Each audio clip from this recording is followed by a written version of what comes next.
चलिए हेडिंग डालिए charging by conduction.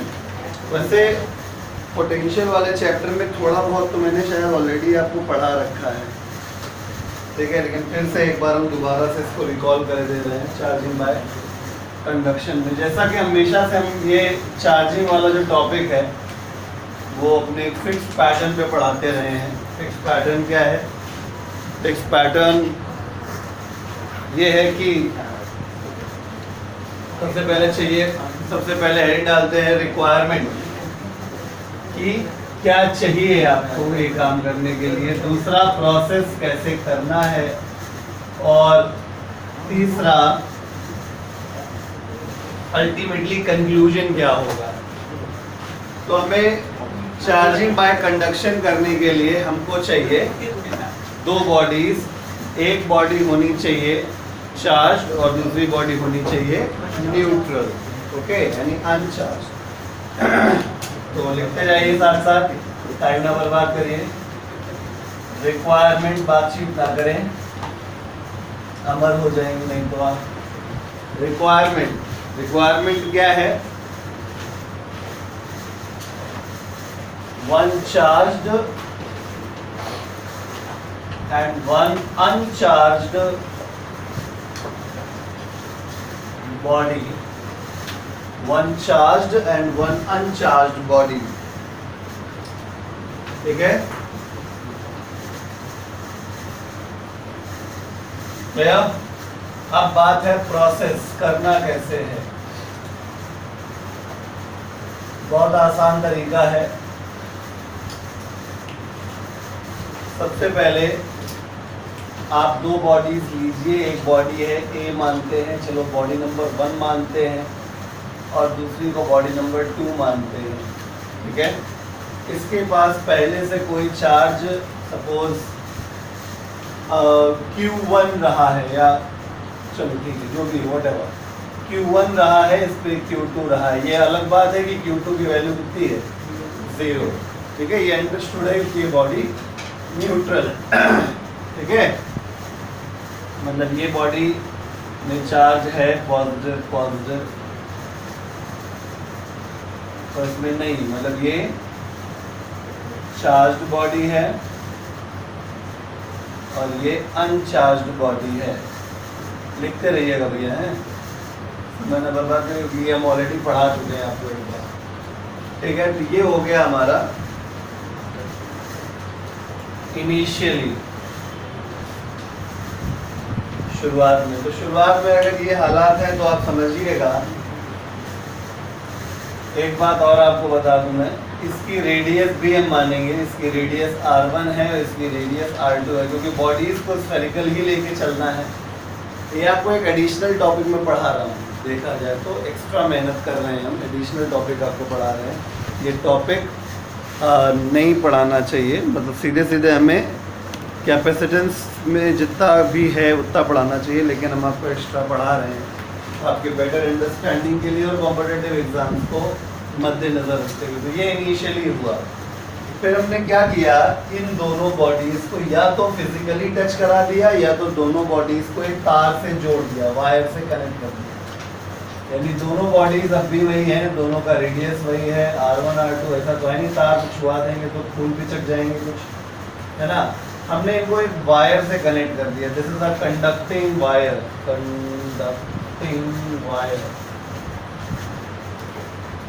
ठीक है। तो अब सवाल ये उठता है कि क्या चार्ज का फ्लो होगा। तो हम आपको पहले ये बात पढ़ा चुके हैं कि अगर किसी बॉडी के पास चार्ज है तो उसका अपना खुद का पोटेंशियल भी होगा, ठीक है। फिलहाल यहाँ पर चार्ज है तो इसका पोटेंशियल कुछ ना कुछ है, यहाँ पर चार्ज नहीं है तो पोटेंशियल भी नहीं है। कुल मिला के इतना तो समझ में आ गया, ये वाली बॉडी फिलहाल हाई पोटेंशियल पर है और ये वाली बॉडी फिलहाल लो पोटेंशियल पे। और जब भी दो बॉडीज अलग अलग पोटेंशियल पे होती हैं और टच करा दी जाती हैं या वायर से कनेक्ट कर दी जाती हैं तो चार्ज का फ्लो ज़रूर होता है। पढ़ाया था जिस प्रकार से हीट के फ्लो के लिए टेम्परेचर का डिफरेंस ज़रूरी है, उसी प्रकार से चार्ज के फ्लो के लिए पोटेंशियल का डिफरेंस जरूरी है। ठीक है, तो इस वाली बॉडी का और इस वाली बॉडी का पोटेंशियल जो है वो शुरुआत में बराबर नहीं है, ठीक है। इस वजह से 100% चार्ज का फ्लो होगा। अब सवाल ये उठता है चार्ज का फ्लो होगा किधर से किधर। ये भी अपने आप को लिखवा दिया था उसी दिन कि अगर पॉजिटिव चार्ज है तो हाई टू लो चलता है, और नेगेटिव है तो लो टू हाई चलता है। तो फिलहाल मैंने एग्जांपल पॉजिटिव का लिया है, तो यहाँ पर चार्ज जो फ्लो करेगा वो हाई टू लो करेगा, यानी बॉडी नंबर 1 से बॉडी नंबर 2 की तरफ करेगा, ठीक है। क्लियर हो गई बात। अब तीसरे और आखिरी पड़ाव पे जाते हैं हम लोग। कुछ देर बाद ऐसे ही करते करते, अब ये ना कि ना बॉडी का साइज बड़ा होता चला जा रहा, फूलती जा रही, कुछ देर बाद क्या होगा, चार्ज का फ्लो रुक जाएगा। बॉडी की रेडियस अभी उतनी ही रहेगी, कोई दिक्कत नहीं है। मैं बार बार क्यों बोल रहा हूँ उसका भी रीजन आपको पता चल जाएगा, रेडियस के बारे में क्यों जिक्र कर रहा हूँ। कुछ देर बाद चार्ज का फ्लो होते होते बंद हो जाएगा, यानी फाइनली ये स्टेज पहुंच जाएगी, ठीक है।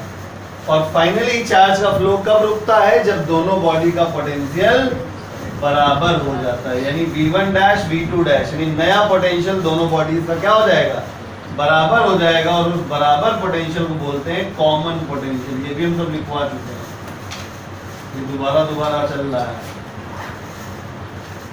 जिस प्रकार से हीट का फ्लो तब तक होता रहता है जब तक दोनों बॉडी का टेम्परेचर सेम नहीं हो जाता, उसी प्रकार से चार्ज का फ्लो तब तक होता रहता है जब तक दोनों बॉडी का पोटेंशियल सेम नहीं हो जाता। तो शुरुआत में जो पोटेंशियल था V1 और V2 ये बराबर नहीं थे, फाइनली जो नए पोटेंशियल्स हैं V1 डैश और V2 डैश ये बराबर हो गए और इनको कॉमन पोटेंशियल कहा जाता है। यानी कि इस बॉडी में जो चार्ज है अब वो Q1 डैश हो गया है, ठीक है। और इस बॉडी में भी अब थोड़ा बहुत चार्ज आ गया होगा, कितना आ गया होगा भी वो भी मैं बताऊंगा, यानी Q2 डैश है। यानी एक बात क्लियर है, ये अब जीरो नहीं है, यानी अब दूसरी बॉडी में थोड़ा बहुत चार्ज तो आ ही गया होगा, ठीक है। इस नई मतलब इस पहली वाली बॉडी का, ये पहली वाली बॉडी, दूसरी वाली बॉडी, पहली वाली बॉडी का V1 डैश पोटेंशियल हो जाएगा और दूसरी वाली बॉडी का V2 डैश हो जाएगा, और ये भी अब जीरो नहीं होगा। क्लियर हो गया। इस प्रकार से मतलब चार्जिंग बाय कंडक्शन करने में कोई बवाल वाली चीज नहीं है। सिंपली एक बॉडी चार्ज लीजिए, एक अनचार्ज लीजिए, और दोनों को या तो छुआ दीजिए या तो वायर से कनेक्ट कर दीजिए, ठीक है। तो चार्ज का फ्लो होगा। चार्ज का फ्लो क्यों होगा, क्योंकि दोनों बॉडी अलग अलग पोटेंशियल पे होगी, और ये फ्लो तब तक होता रहेगा जब तक दोनों बॉडी का पोटेंशियल बराबर नहीं हो जाता। आई बात समझ में। और जो बराबर पोटेंशियल हो जाता है उसको कॉमन पोटेंशियल कहते हैं, और इस स्टेज पे दोनों बॉडीज कहलाती हैं, कोई बता नहीं पा रहा है, एट इलेक्ट्रोस्टैटिक इक्विलिब्रियम, ठीक है। जैसे थर्मल इक्विलिब्रियम आता है वैसे यहाँ पे इलेक्ट्रोस्टैटिक इक्विलिब्रियम आता है, ठीक है। तो अब रिजल्ट की बात करते हैं, यानी कंक्लूजन की बात करते हैं। कंक्लूजन क्या है, कंक्लूजन ये है कि अल्टीमेटली सेकंड वाली बॉडी भी चार्ज हो जाएगी, और हम स्फेरिकल बॉडी का एग्जांपल लेके चल रहे हैं, है ना। और दोनों कंडक्टिंग बॉडी है। हाँ, ये भी एक बात ध्यान रखिएगा, जो पढ़ाया जा रहा है, जो आपके सिलेबस में है, ये कंडक्टिंग बॉडीज के लिए ही है, ठीक। तो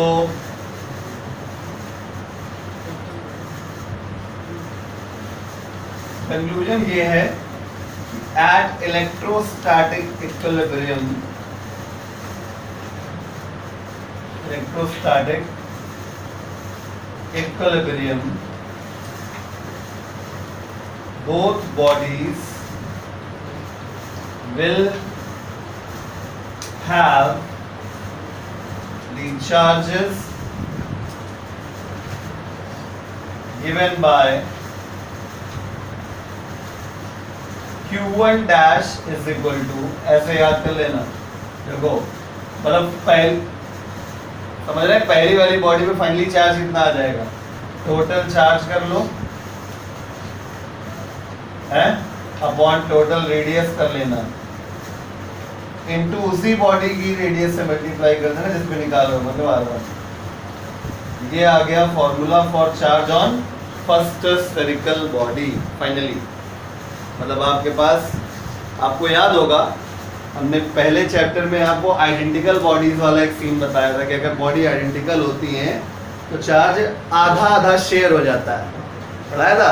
अभी हम इसी से करके दिखाएंगे आप। ये जनरलाइज फॉर्म है। उस समय आप लोग मन में सवाल रखे होंगे, हमने शायद बताया भी होगा कि आप चिंता मत करिए, अगर बॉडी अलग अलग साइजेस की भी होगी, एक की रेडियस अलग एक की रेडियस अलग, तो कितना कितना चार्ज आएगा वो भी बताएंगे, तो बता दिया है।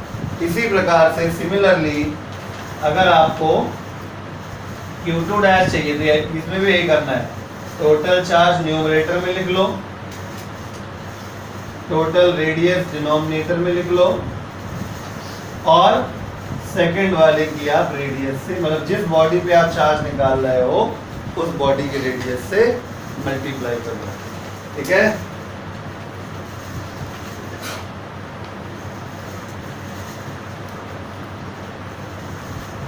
और आप नोटिस करेंगे दोनों चार्ज सेम साइन के आएंगे। कंडक्शन में इकलौता कंडक्शन ही तीनों मेथड्स में ऐसा है जिसमें सेम साइन ऑफ चार्ज आता है। फ्रिक्शन में भी दोनों बॉडी पे चार्ज का साइन अलग अलग होता है, इंडक्शन में भी अलग आता है। केवल कंडक्शन ही ऐसा केस है जिसमें चार्ज का जो साइन आता है वो सेम आता है, ठीक है। क्लियर? जिसको ना समझ में आए दोबारा समझा देते हैं। जरूरी नहीं कि आप पॉजिटिव से ही लेके करें, नेगेटिव से भी कर सकते हैं। नेगेटिव से करेंगे तो बस चार्ज का जो डायरेक्शन है फ्लो का वो प्लीज इधर बनाइएगा, ठीक है, क्योंकि नेगेटिव चार्ज लो से हाई की तरफ जाता है। बाकी सब कुछ वही रहेगा, फॉर्मूले वही रहेंगे, दोबारा से समझा देते हैं। कंडक्शन के द्वारा चार्जिंग करने के लिए आपको दो बॉडीज चाहिए, एक बॉडी चार्ज और एक बॉडी अनचार्ज। बाय द वे मैंने जनरलाइज करके पढ़ाया है, मतलब ये अगर आपके पास सपोज ये Q2 0 नहीं भी है तो भी ये फॉर्मूले वगैरह सब कुछ एप्लीकेबल हैं, ठीक है। हमने जनरलाइज करके पढ़ाया है, मतलब एक पंथ दो काज किया है। चलो पहले हम चार्जिंग बाय इंडक्शन से ही बता देते हैं। पहली बॉडी चार्ज है, दूसरी अनचार्ज है। एक की रेडियस R1 है, इसकी R2 है। बॉडी का पहला नाम, पहली बॉडी का नाम 1 और दूसरे का 2 रख दिया। इनिशियली ये कंडीशन है, इसमें चार्ज नहीं है फिलहाल, या कुछ अलग है, डिफरेंट है, इसमें चार्ज है। मतलब कुल मिला के इस तरीके से व्यवस्था है कि इसका पोटेंशियल और इसका पोटेंशियल आपस में बराबर नहीं। यही मेन कंडीशन होती है कि अगर तुमको टच में कराया जाएगा तो चार्ज फ्लो करेगा। फिर हमने दोनों को एक कंडक्टिंग वायर से जोड़ा और अलग अलग पोटेंशियल होने की वजह से चार्ज का फ्लो शुरू हो गया, ठीक है। पॉजिटिव मानोगे तो हाई टू लो शो करना, नेगेटिव मानोगे तो लो टू हाई शो करना। कैसे पता लगा हाई लो? इसमें चार्ज है, इसमें नहीं है तो मतलब पोटेंशियल कुछ ना कुछ तो होगा ही, और इसमें चार्ज नहीं है तो पोटेंशियल नहीं होगा, ठीक है। हाँ, ये अलग बात है कि अगर तुमने नेगेटिव ले लिया तो 0 हाई हो जाएगा और नेगेटिव लो हो जाएगा। नहीं समझे बात को? तो इस तरीके से चार्ज का फ्लो होगा और तब तक फ्लो होता रहेगा जब तक दोनों का नया पोटेंशियल बराबर नहीं आ जाता। इसे कॉमन पोटेंशियल कह देते हैं। इस स्थिति में चार्ज का फ्लो बंद हो जाता है। इस स्टेट को इलेक्ट्रोस्टैटिक इक्विलिब्रियम कहते हैं। दोनों बॉडीज पर नया charge Q1 dash Q2 dash हो जाएगा, नया potential V1 dash V2 dash हो जाएगा। और इस प्रकार से हमने देखा कि दोनों बॉडीज पर सेम नेचर ऑफ चार्ज, इसमें भी प्लस प्लस, इसमें भी प्लस प्लस आ जाता है। और कितना चार्ज आता है उसको निकालने के लिए बड़ा आसान सा फॉर्मूला ये है, ठीक है। करने को हम इस फॉर्मूले को डिराइव भी कर सकते हैं, लेकिन बहुत ज़्यादा इसको खींचना वेस्टेज ऑफ टाइम होगा, समझे? क्लियर? अब हो गया। अब शुरू करते हैं, फिर टॉपिक पे आते हैं। हो गया ये? हेडिंग डालिए, रिडिस्ट्रीब्यूशन ऑफ चार्जेस।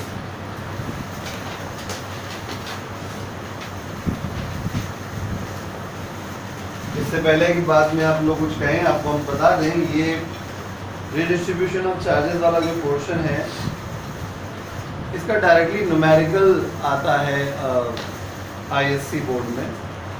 बाकी की बात करी जाए तो इसका डेरिवेशन वगैरह भी इम्पोर्टेंट है सीबीएसई बोर्ड एंड ऑल में, यानी आईएससी बोर्ड वालों को इस पे न्यूमेरिकल की ज़्यादा प्रैक्टिस करनी है, सीबीएसई वालों को दोनों काम करने हैं, हेडिंग मतलब डेरिवेशन भी समझना है और न्यूमेरिकल पर ध्यान देना है।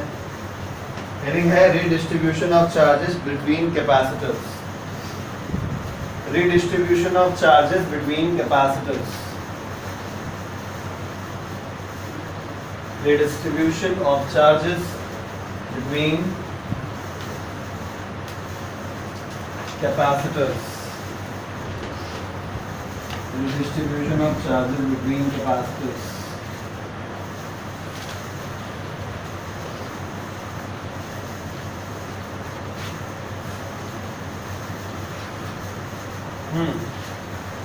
चलिए कहानी वहीं से शुरू होती है।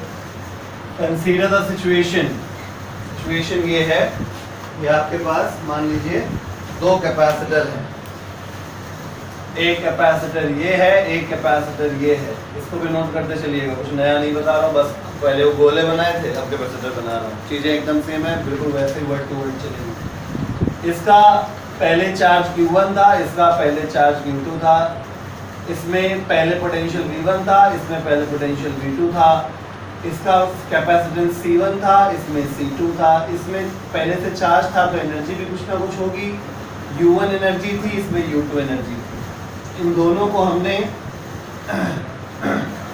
वायर से कनेक्ट कर दिया है और फिलहाल एक स्विच लगी हुई है जो कि फिलहाल ऑन नहीं है, होपफुली आप समझ गए होंगे। यहाँ पे दो बातें ऑलरेडी एडवांस से बता रहा हूँ पहले से। यहाँ पर जो एनर्जी होगी, दो फॉर्मूले, पहली बात तो Q1 बराबर C1 V1 दिख रहा है हमको, Q1 बराबर Q बराबर CV होता है नहीं होता है, तो Q1 बराबर C1 V1 ये भी यूज करना पड़ेगा आगे चल के, तो U1 बराबर हाफ C1 V1 स्क्वायर, ये भी फ्यूचर में यूज करना पड़ेगा। इसी प्रकार से इस कैपेसिटर के लिए भी एडवांस में लिख दे रहा हूँ ताकि तुम्हें वहाँ दिक्कत ना हो सोचने में। Q2 बराबर C2 V2 और U2 बराबर हाफ C2 V2 स्क्वायर, ये दूसरे के लिए लिख देते हैं, ठीक है। यहाँ पे स्टेज है इनिशियली, इनिशियली का मतलब समझ गए होंगे, दोनों का पोटेंशियल फिलहाल हम क्या लेंगे, बराबर बराबर नहीं लेंगे, ठीक है। तो जैसे ही तुम इसको क्या करोगे, स्विच ऑन करोगे तो क्या होगा, चार्ज का फ्लो शुरू होगा। अब मैं डायरेक्ट फाइनली वाली स्टेज दिखाऊंगा आपको, ठीक है। मतलब जब आपने स्विच को ऑन कर दिया उसके कुछ समय बाद क्या होगा, चार्ज का फ्लो बंद हो जाएगा। यानी इस समय में मैं डायरेक्टली बताने जा रहा हूँ कौन सी, फाइनली वाली स्टेज, ठीक है। फाइनली क्या होगा, पहली बॉडी का पोटेंशियल पहले कैपेसिटर का पोटेंशियल दूसरे कैपेसिटर के पोटेंशियल के बराबर हो जाएगा, जिसे कॉमन पोटेंशियल का बार बार नाम अब नहीं लिखेंगे। कुछ भी ऐसा देखिए तो Q1 डैश हो जाएगा, चार्ज नया हो जाएगा, इसमें Q1 डैश, इसमें Q2 डैश, इसमें नया पोटेंशियल V1 डैश, इसमें V2 डैश, इसमें कितना हो जाएगा C1 और इसमें C2 का। तो ये नहीं बदला, ये क्या बदलेगा भाई, ये चार चीजों की वजह से बदलता है सोम्स। ना शेप बदली तुमने, ना साइज बदला तुमने, ना मीडियम बदला तुमने, ठीक है, ना ओरिएंटेशन बदला तुमने, तो सी कैसे बदल जाएगा, तो सी वही रहेगा। मैं क्यों बार बार चिल्ला रहा था, रेडियस के बारे में अगर ध्यान हो, रेडियस गोले की जो कैपेसिटेंस होती है किस पे डिपेंड करती है, रेडियस पे, ठीक है। वहाँ भी लिखना भूल गए, आप चाहते तो ऐड कर सकते थे लेकिन कोई बात नहीं, छोड़ो, ठीक है। बात समझ में आ रही। कुल मिला के चार्ज के रिडिस्ट्रीब्यूशन में कैपेसिटेंस का कोई फर्क नहीं पड़ता। अच्छा, नई एनर्जी, इसमें U1 डैश और इसमें U2 डैश, आई बात समझ में, वेरी। अब बढ़ते हैं आगे, क्लियर हो गया। मतलब ये आपके दो स्टेजेस हैं, इनिशियली ये, फाइनली ये, और आपको इन दोनों स्टेजेस के लिए कई सारी चीजें कैलकुलेट करनी है। जैसे सबसे इम्पोर्टेंट, सबसे पहले तो आपको ये कैलकुलेट करना है कि आखिर ये कॉमन पोटेंशियल कितना आया, बहुत ध्यान समझिएगा। कॉमन पोटेंशियल का एक्सप्रेशन, तो पहला डेरिवेशन इसके अंदर करने जा रहे हैं, सब हेडिंग पढ़ने जा रही है। Expression of common potential VC। दोबारा भी समझाएंगे, ध्यान से पहले समझिए पहली बार में। VC देखो, दिमाग लगाने का खेल है पूरा, निन्नी में रहोगे तो काम हो चुका। VC कहाँ आया, यहाँ या यहाँ, वहाँ या यहाँ, यहाँ आया तो बनी बात है, यहाँ के हिसाब से काम किया जाएगा। अब आप मेरी एक बात बहुत ध्यान समझिएगा, मैं जो बताने जा रहा हूँ। पहली चीज ये समझो, यहाँ पे कई सारी चीजें अब आपको, अब ये दो कैपेसिटर नहीं है, अब ये दो कैपेसिटर नहीं है, अब ये एक बन गया है। यानी अब इसका जो टोटल कैपेसिटेंस है वो C1 प्लस C2 हो चुका है। इसका अब जो पोटेंशियल है वो VC हो चुका है। इसका जो टोटल चार्ज है वो Q1 dash plus Q2 dash हो चुका है, जो कि इत्तेफाक से by law of conservation of energy Q1 plus law of conservation of charge Q1 plus Q2 के बराबर ही होगा। पहला, अगर आपको पहला टर्म अगर याद है, law of conservation of charge पढ़ाया था। Total charge Q1 plus Q2 शुरुआत में है और total charge Q1 dash plus Q2 dash बाद में। ये दोनों हमेशा बराबर रहते हैं by law of conservation of charge. ठीक है, ये पहले दिन या पहले या सेकेंड लेक्चर मैंने पढ़ाया था। क्लियर? अब इतनी बातें अगर आपके दिमाग में तो अब आप रेडी हैं। एक्सप्रेशन फॉर VC के लिए एट इलेक्ट्रोस्टैटिक इक्विलिब्रियम की बात करनी पड़ेगी। एट इलेक्ट्रोस्टैटिक इक्विलिब्रियम क्या लगा दें, Q बराबर CV लगा दें। तो इक्विलिब्रियम में जब आया तो पूरा सिस्टम एक हो चुका है, यानी टोटल चार्ज, टोटल कैपेसिटेंस और टोटल वोल्टेज। ठीक, टोटल चार्ज कितना हो चुका है, Q1 प्लस Q2। कोई दिक्कत बताइए?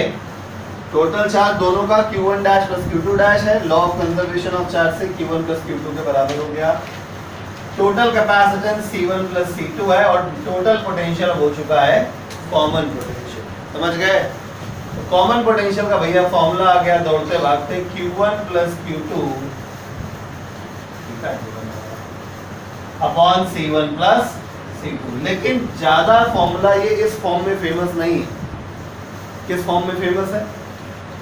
ठीक है, चलो अच्छा मैं लिख ही देते हैं, एक एक स्टेप लिख देते हैं। ठीक है, टोटल चार्ज भैया इस समय Q1 dash plus Q2 dash है। ठीक है, अब लिखेंगे बाय लॉ ऑफ कंजर्वेशन,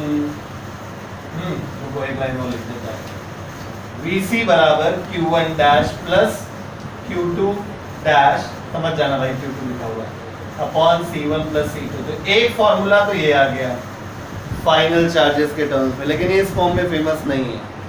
आगे बढ़ते हैं, तो by law of conservation of charge, law of conservation of charge से क्या लिख सकते हैं, यही फॉर्मूला VC का Q1 dash plus Q2 dash की जगह Q1 plus Q2 upon C1 plus C2 हो जाएगा।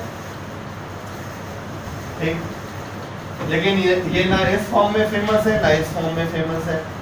स्टार क्यों बना रहा हूँ, याद रखने पड़ सकते हैं, दिमाग में रखिएगा। ठीक है, किस फॉर्म में फेमस है, Q1 की जगह रखो C1V1 और Q2 की जगह रखो C2V2। तो क्योंकि Q1 जो होता है वो C1V1 होता है और Q2 जो होता है वो C2V2 होता है, इसलिए VC बराबर हो जाएगा C1V1 plus C2V2 bye C1 plus C2। ये है आपका कॉमन पोटेंशियल का सबसे ज्यादा यूज किया जाने वाला फॉर्मूला। नहीं समझे? जब दो कैपेसिटेंस और दो वोल्टेज उनके दिए हो, उनको आपस में जोड़ दिया जाए तो फाइनली पोटेंशियल क्या हो जाएगा सबका, तो वो हो जाएगा C1V1 plus C2V2 upon C1 plus C2। अगले मुद्दे पे आते हैं कि दोनों चार्ज पर, दोनों कैपेसिटर्स पर फाइनली चार्जेस क्या क्या आ जाएंगे। ठीक है, तो एक्सप्रेशन ऑफ फाइनल चार्जेस, ये तो छोटे छोटे हैं, अभी तीसरा वाला तो बहुत दर्दनाक आएगा। Expression for final charges, final charges यानी Q1 डैश और Q2 dash. Q1 dash Q2 dash ऊपर वाले केस में कि नीचे वाले केस में? यानी यहाँ भी बात किसकी करनी पड़ेगी? इलेक्ट्रोस्टैटिक इक्विलिब्रियम की करनी पड़ेगी। ठीक है, फिर से यहीं पे आते हैं। एट इलेक्ट्रोस्टैटिक इक्विलिब्रियम Q बराबर QT बराबर CT/VT हो गया टोटल। लेकिन अगर देखा जाए फॉर अ पर्टिकुलर कैपेसिटर अगर आप बात करो तो अब पोटेंशियल क्या हो चुका है? कॉमन, यानी कि एक प्रकार से दोनों के लिए सेम हो चुका है, अर्थात दोनों के लिए क्या हो चुका है? कांस्टेंट। नहीं बल्ले बड़ी बात, यानी कहने का तात्पर्य एक प्रकार से ये हो गया Q बराबर CV। अगर हम एक पर्टिकुलर कैपेसिटर की बात करें फॉर अ कैपेसिटर, तो Q बराबर CV में C हो चुका है, सॉरी V हो चुका है कांस्टेंट। यानी जब कांस्टेंट हटाएंगे तो इक्वल जगह क्या आ जाएगा? प्रोपोर्शनैलिटी।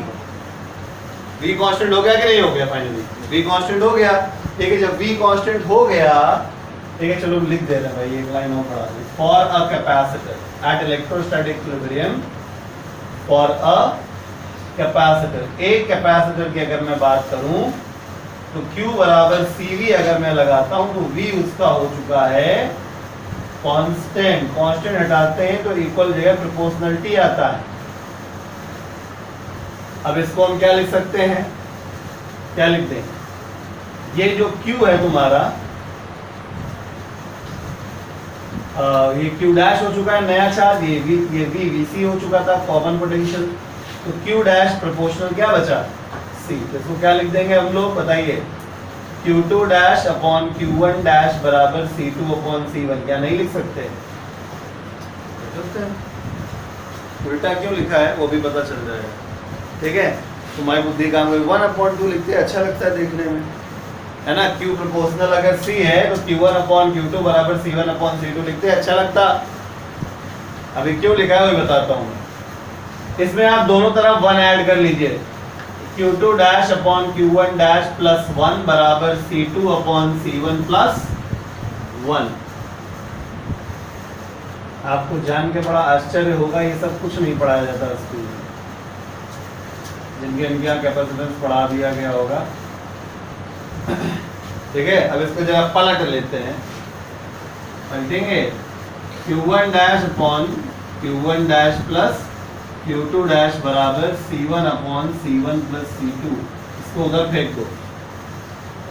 Q1 डैश बराबर Q1 dash plus Q2 dash upon C1 plus C2 into C1 by law of conservation of charge.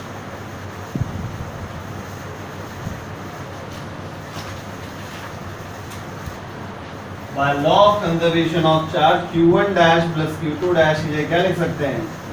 Q1 plus Q2 upon C1 plus C2। अगर आप जाग रहे हो इस समय, अगर आप जाग रहे हो तो ये फॉर्मूला बिल्कुल वैसे ही रिजेंबल कर रहा है जैसे अभी थोड़ी देर पहले स्फीयर के लिए बताया था। तो ऐसा होना भी चाहिए था। देखिए यहाँ बहुत मैटर करता है बच्चा कितना सिंसियर है, वो कितना पढ़ता है, वो कितना रिवाइज करता है। कल जब हमने आपको स्फेरिकल, कल या परसों जब हमने आपको स्फेरिकल कैपेसिटर कंडक्टर का कैपेसिटेंस पढ़ाया था, C बराबर 4 पाई एप्सिलॉन नॉट R। आपको याद होगा मैंने C प्रोपोर्शनल R भी एक जगह लिखा था, ठीक है ना। काहे लिखा था उसका कारण अब बता रहा हूं। प्रोपोर्शनैलिटी लग जाने का मतलब ऐसे दिमाग में रखा करो, जो होगा इसके साथ वही होगा इसके साथ, जो होगा इसके साथ वही होगा इसके साथ। ठीक, आपने पिछले वाले में देखा कि जहां जहां पर हमने यहाँ C लिखा है, अभी हमने जब चार्जिंग बाय कंडक्शन पढ़ा है उसमें वहीं वहीं पर C की जगह R लिखा है। ठीक, क्लियर। यानी कि दोनों चीजें में पढ़ा एक ही रहा हूं, बस वहाँ स्फीयर के लिए पढ़ा दिया, यहाँ कैपेसिटर के लिए पढ़ा दिया। बात समझ में आ गई? ठीक है, तो आपके लिए 4 फॉर्मूले नहीं हुए, फॉर्मूला हुआ केवल एक, total charge upon total capacitance या टोटल रेडियस इनटू उसी का रेडियस या कैपेसिटेंस जिसमें तुम निकाल रहे हो। ठीक है, अब आपको ये पता चल गया होगा कि हमने अपॉन 2/1 क्यों किया। 2/1 करने से फायदा ये मिला कि हमें Q1 डैश का वैल्यू मिला। अगर तुम Q1 dash upon Q2 dash बराबर C1 अपॉन C2 से सॉल्व करते तो आपको Q2 डैश मिलता, ठीक है, उसमें भी कोई मुझे आपत्ति नहीं है, ठीक है। तो सिमिलरली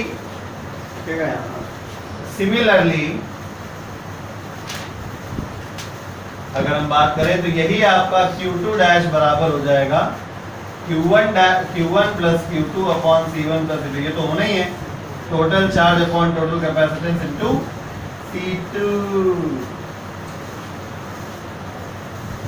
क्लियर? ये भैया स्टेटमेंट जो मैंने भी बोला याद रखना, जब भी डायरेक्टली प्रोपोर्शनल होगा, जो होगा एक के साथ वही होगा दूसरे के साथ, ये याद रखना।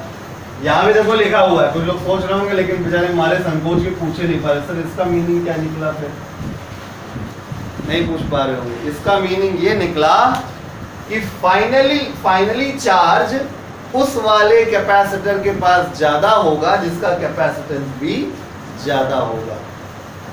यानी जब सारा डिस्ट्रीब्यूशन सब कुछ खत्म हो जाएगा, उस वक्त जब तुम देखोगे तो ज्यादा कैपेसिटेंस वाले कैपेसिटर के पास ज्यादा चार्ज पहुंच चुका होगा और कम कैपेसिटेंस वाले कैपेसिटर के पास कम चार्ज रह जाएगा। अल्टीमेटली इसका मीनिंग ये निकल रहा है, यानी जो है इसके साथ वही है इसके साथ। अगर कैपेसिटेंस ज्यादा है तो फाइनली चार्ज भी उसी के पास ज्यादा होगा। ठीक, थोड़ा सा लॉजिक लगाया करो, इतना बिल्कुल टेंशन लेके पढ़ने की जरूरत नहीं है, हम पढ़ते ही करें, टेंशन है नहीं है।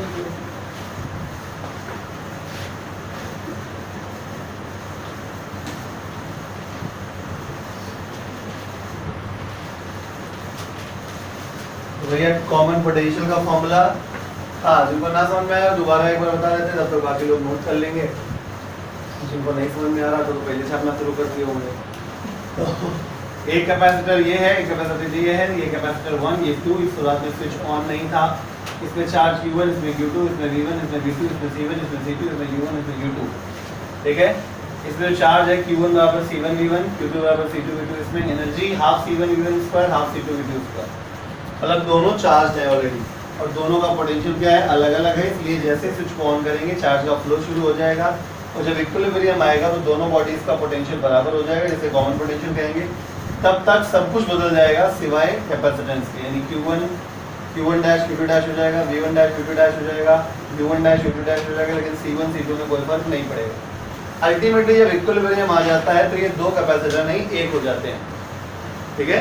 यानी कि टोटल कैपेसिटेंस जो आ जाएगा वो C1 प्लस C2 हो जाएगा, और टोटल वोल्टेज जो हो जाएगा पूरे सिस्टम का, चाहे इसका सबका हो जाएगा VC, और टोटल चार्ज जो हो जाएगा Q1 dash plus Q2 dash हो जाएगा, जो कि ultimately by law of conservation of charge Q1 plus Q2 के बराबर ही होगा।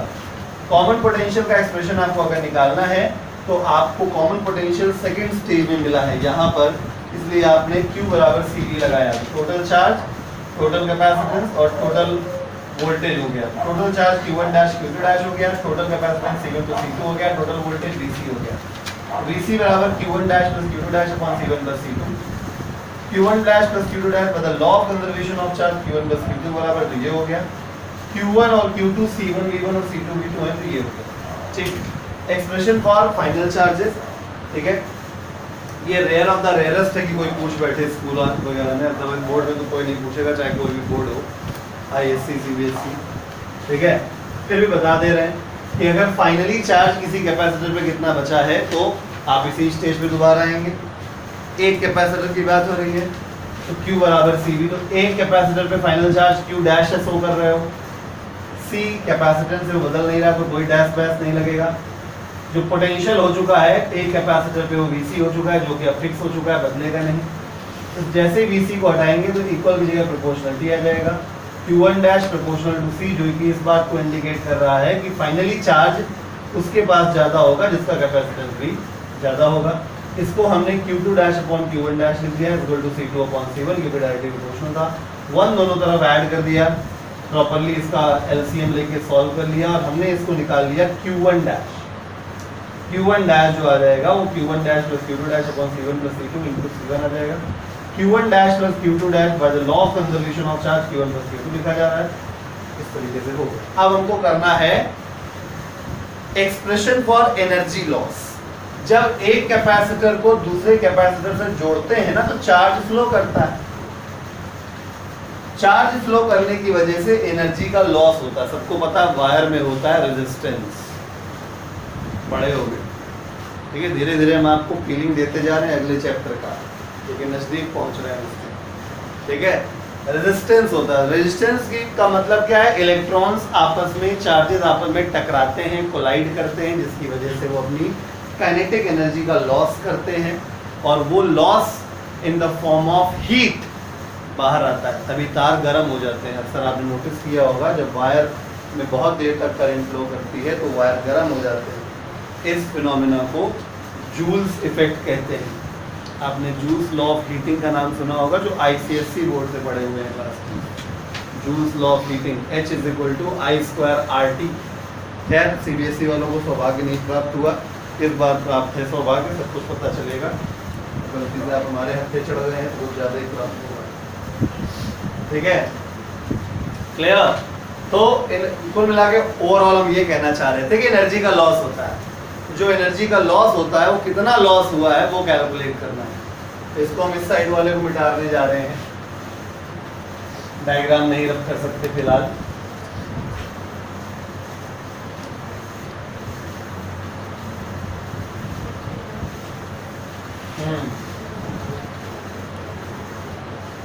एक्सप्रेशन, बिल्कुल तैयार रहिएगा पेन पेपर लेके, कैलकुलेशन आपको करनी पड़ेगी। एक्सप्रेशन फॉर एनर्जी लॉस तो लिख दें in the form of heat. तो कभी कभी हीटिंग ज्यादा हो जाती है तो लाइट के फॉर्म में भी हो सकता है, तो लाइट ना लिख के रेडिएशन लिखो, हीट एंड रेडिएशन, क्योंकि लाइट भी एक प्रकार का रेडिएशन ही है, विजिबल रेडिएशन, ठीक है। तो ये केवल ब्रैकेट में लिखवा दिया है आपकी जानकारी के लिए। कभी कभी क्वेश्चन में पूछ देते हैं एनर्जी का लॉस किस फॉर्म में हुआ, in the form of heat and radiation. एक शुरू करें भैया। अब दोनों चीजें लेनी पड़ेंगी, क्योंकि एनर्जी का लॉस हुआ है तो वी नो दैट अगर लॉस हुआ है तो डेल्टा यू कैलकुलेट करने के लिए तुम्हें फाइनल वाली एनर्जी में इनिशियल वाली एनर्जी को सब्ट्रैक्ट करना पड़ेगा। कभी कभी उल्टा भी आता है, कहते प्रूव करिए कि लॉस हुआ ही है, कंफर्म करिए, अभी वो भी करवा देंगे। आखिरी बस वो एक लाइन बतानी है, मैं केवल डेरिवेशन वही रहेगा, बस एक लाइन जोड़नी है, ठीक है।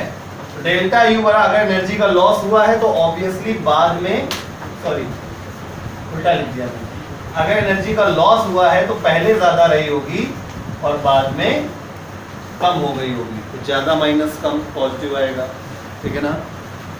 तो शुरुआत में क्या था मामला बताओ? शुरुआत में था U1 प्लस U2, बाद में कितना हो गया U1 dash plus U2 dash. चलो अच्छी उत्तर। U1 कितना था? हाफ C1 V1 स्क्वायर, ये हाफ C2 V2 स्क्वायर, ये हो गया माइनस। अब जैसा कि मैंने कहा, एक चीज यहाँ पे और नहीं लिखी थी, अब वो लिखने जा रहा है, इसीलिए मिटाया नहीं था diagram. Total energy, total energy हो जाएगी half C1 VC square plus half C2 VC square. गलत कह रहे कुछ भाई? जिस प्रकार से हाफ C1 V1 स्क्वायर तुमने यहाँ लिखा, हाफ C2 V2 स्क्वायर यहाँ लिखा, अब यहाँ पे C1 और भाई पोटेंशियल क्या हो चुका है? VC। पोटेंशियल क्या हो चुका है? VC। तो हाफ C1 VC स्क्वायर इसका और हाफ C2 VC स्क्वायर इसका। सेटिस्फाइड हो ना? कोई दिक्कत तो नहीं है, ठीक है। ये क्या हो गया? हाफ C1 VC स्क्वायर एक का और हाफ C2 VC स्क्वायर दूसरे का। कोई दिक्कत? अब दिक्कत शुरू होगी। हाफ कॉमन कर लीजिए, ये इस तरह वाला मिटा दिया, लिख लिया भैया? नहीं लिखा है? ना लिखो, जल्दी लिखो, मैं मिटा दें, बहुत जगह चाहिए इसके लिए। C1 V1 square plus C2 V2 square minus half तो कॉमन हो गया, C1 VC स्क्वायर है माइनस C2 VC स्क्वायर हो गया। अब एक काम करते हैं, VC स्क्वायर कॉमन कर लेते हैं, डेल्टा U बराबर 1/2 C1 V1 square C2 V2 square minus इधर कॉमन कर लो, या चलो रहने दो, कुछ तो करना ही पड़ेगा, चलो माइनस भी कॉमन करें, माइनस VC स्क्वायर कॉमन कर लिया, अंदर क्या बचा ब्रैकेट के C1 प्लस C2। अब VC का फॉर्मूला लगाइए जो अभी आप थोड़ी देर पहले निकाले थे, C1 V1 plus C2 V2 upon C1 plus C2। Calculation बड़ी होती जाएगी थोड़ी देर तक, उसके बाद अचानक से रिड्यूस होगी।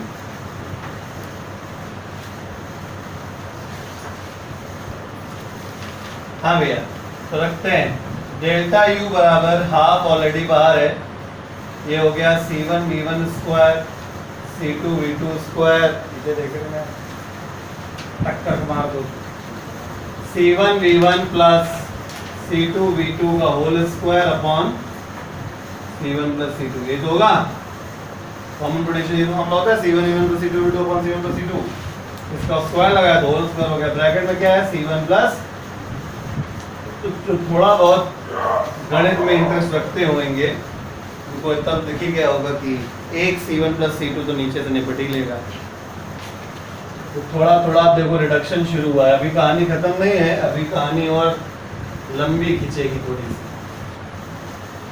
ये हो गया C1 V1 स्क्वायर, ये हो गया C2 V2 स्क्वायर माइनस ऊपर वाले को मैं ओपन ही कर देता हूँ, इसके अंदर C1 square V1 square C2 square V2 square plus 2 C1 C2 V1 V2 हो गया, और नीचे क्या बचेगा, सिर्फ एक C1 प्लस, जगह कम है नहीं तो वो भी लिख देते, अब इतना तो समझी जाओ भाई, C1 प्लस C2 का होल स्क्वायर है, तो ऊपर एक C1 प्लस C2 है, तो ऊपर वाले C1 प्लस C2 से एक C1 प्लस C2 कट जाएगा, एक नीचे बच जाएगा। अब तुम एलसीएम ले लो तो एक्सप्रेशन और बड़ा हो जाएगा, खानदान बड़ा होता जा रहा है इनका, मल्टीप्लाई कर लो भैया, शुरू करो, तो ये C1 स्क्वायर V1 स्क्वायर, जिसको कैलकुलेशन दिक्कत हो रही हो उसके लिए मेरे पास कोई उपचार नहीं है, करना ही पड़ेगा।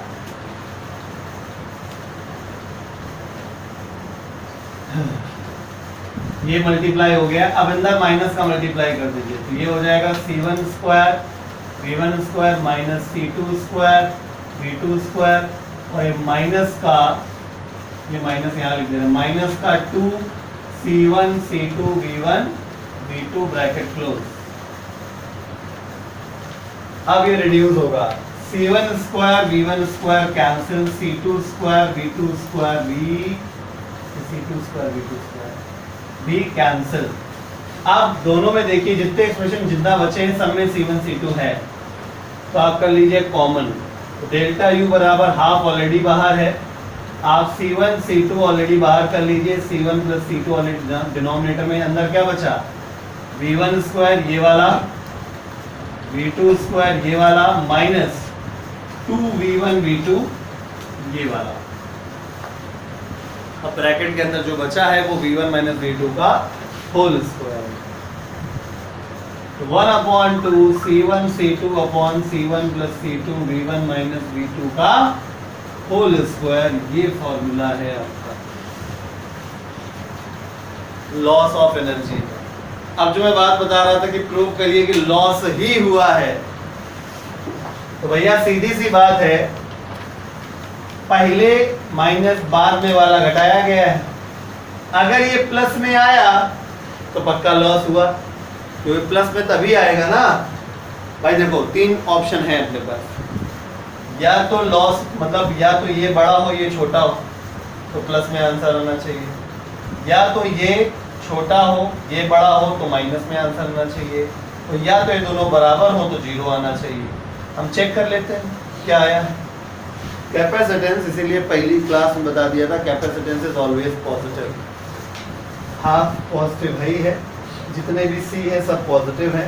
V1 माइनस V2 माइनस आ भी जाएगा तो स्क्वायर लगाए, यानी ओवरऑल ये जो चीज आ रही है वो क्या आ रही है, that is UI minus UF जो किए हो वो है पॉजिटिव।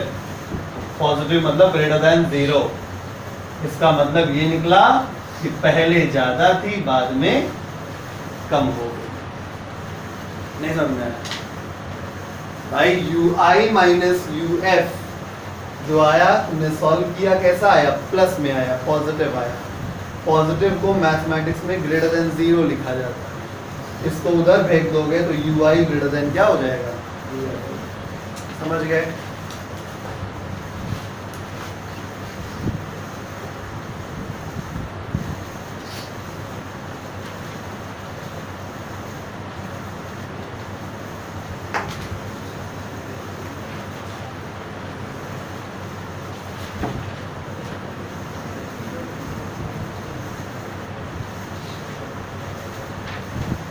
होमवर्क लिखिए प्लीज।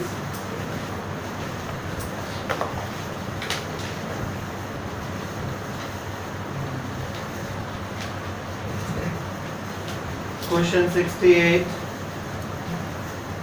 84, 72,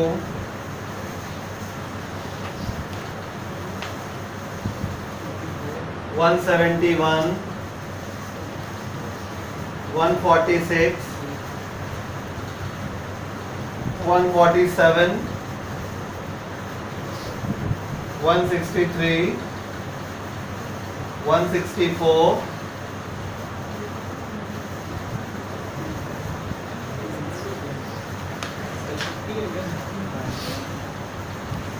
अच्छा एक छोड़ दिया भाई, कल छुट्टी नहीं है, है? हाँ कल का टाइम क्या भले चेंज कर लो।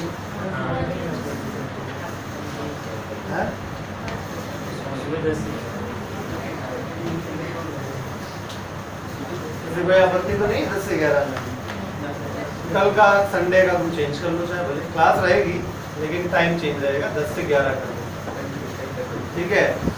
और जहाँ तक तो कल खत्म भी कर देंगे, 10 से 11 ना मानो, 10 से 11 साढ़े 11 मानेंगे।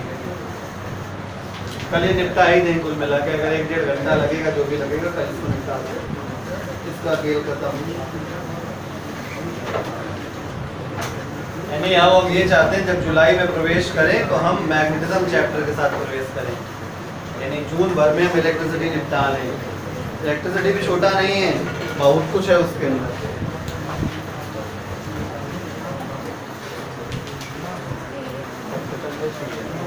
कल टेस्ट नहीं है।